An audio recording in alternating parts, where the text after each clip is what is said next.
Ayan mga boss, nandito tayo ngayon sa Manukan ng Bayaw. Bayaw ko mga boss. Ito yung mga kakirils niya mga boss. Ayan. Ano lang.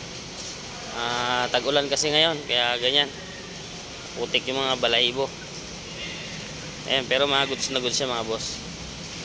Ayan, mga lapit-lapit na rin matali yan mga boss. Malapit na. Tumitilawak na yung iba dyan eh. Yung mga kakirils niya na yan, mga boss, marami na naman ito pagpipilian. Mga dark legged yung mga bats na ito eh.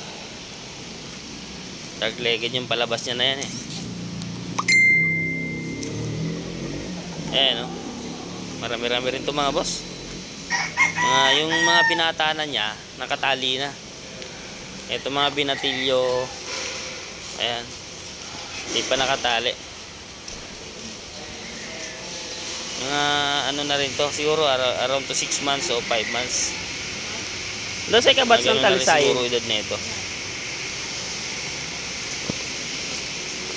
Marami to, mga dark legged ang marami rito eh. Konti lang yung yellow legged niya.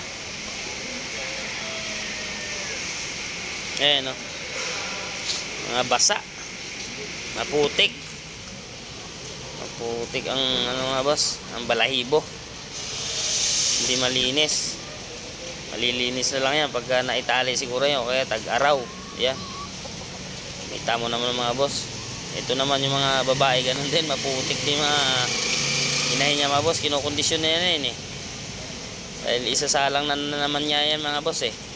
Yung lalaki na yun, ayun, isang kakirils na yun, reject yun mga boss, bulag yun. Binuhay lang niya, ayan. Ilagay dyan. Okay.